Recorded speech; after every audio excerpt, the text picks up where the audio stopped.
안녕하세요. 자, 임상심의사 2급 실기 문제입니다.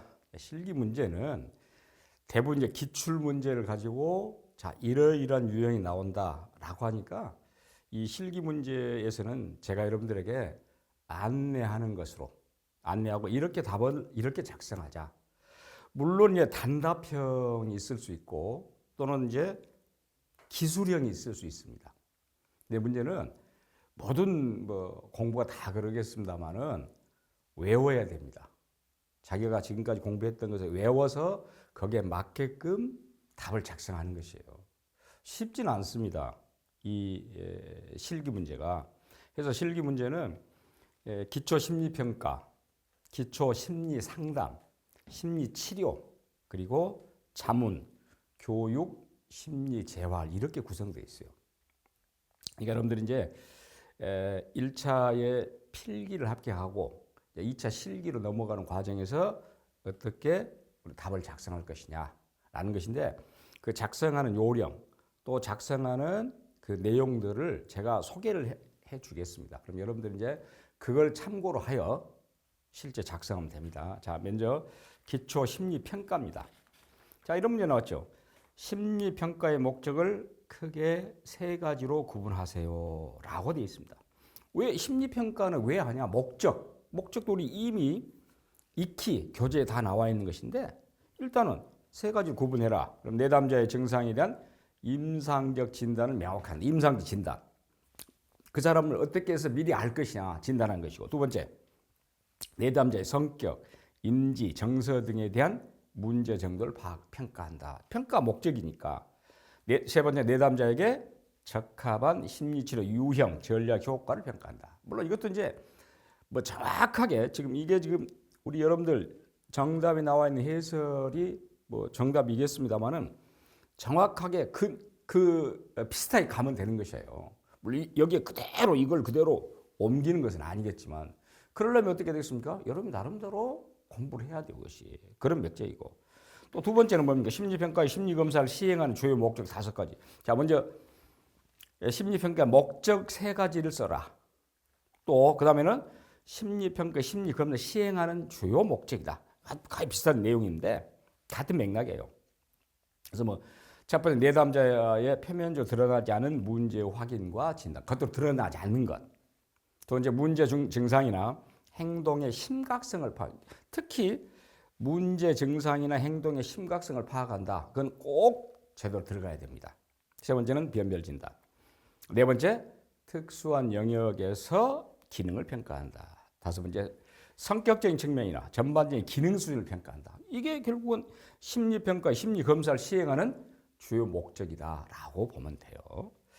자, 세 번째, 내담자에 대한 심리검사 평가에서 중요하게 다루어지는 자료, 또 중요 사항 혹은 영역 3가지. 물론 이제 가장 대표적인 뭐겠습니까? 인지 영역이라는 것은 늘상 제가 말합니다만 인지 영역. 여러분들이 이제 인지 영역 그러면은 인식하여 아는 그런 부분인데 인지 영역이 지적 능력과 사고 영역. 1. 지적 능력과 지적 영역이죠. 지적 영역, 지적 능력. 그다음에 사고 영역. 자, 이걸 쓰고 그다음에 구체화시켜서 전개시키면 되는 것이고. 그죠?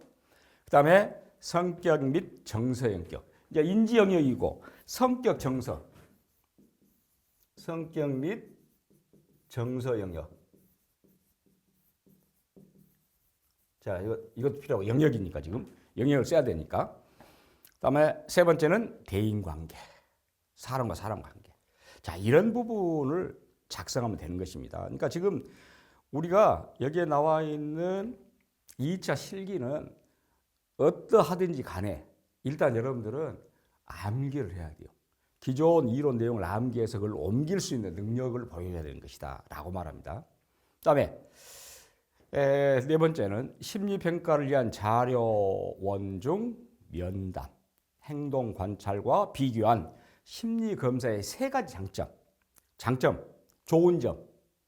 자, 이것도 면담, 행동 관찰과 같은 질적 정보와 증상을 수치할 수 있다. 그러니까 문제는 평가를 한다는 것은 수치화할 수 있는 그런 부분이 꼭 있어야 평가가 됩니다. 수치화가 안 되고 계량화가 되지 않으면 평가는 못하는 것이에요. 그 말이 들어가야 되겠고, 면담 행동 관찰을 통해 얻게 된 증상을 상대적 위치나 수량적 심화 정도를 가늠해 볼 수 있다. 수량적인 것. 또 나왔잖아요. 수량적 심화 정도를 가늠해 볼 수 있다. 꼭 수치화, 수량적, 계량화 이런 말 들어야 돼요. 수량화, 수량화나 수치화, 또 계량화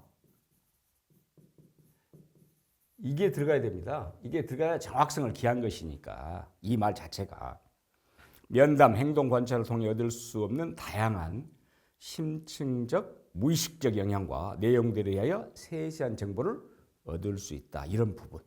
자, 이게 이제 대표적인 장점이고, 다섯 번째 문제 보세요. 심리평가에 있어서 임상적 판단과 통계적 판단의 장점과 단점, 장단점. 통계적 판단의 장점이 뭐냐? 임상적 판단의 장점이 뭐냐?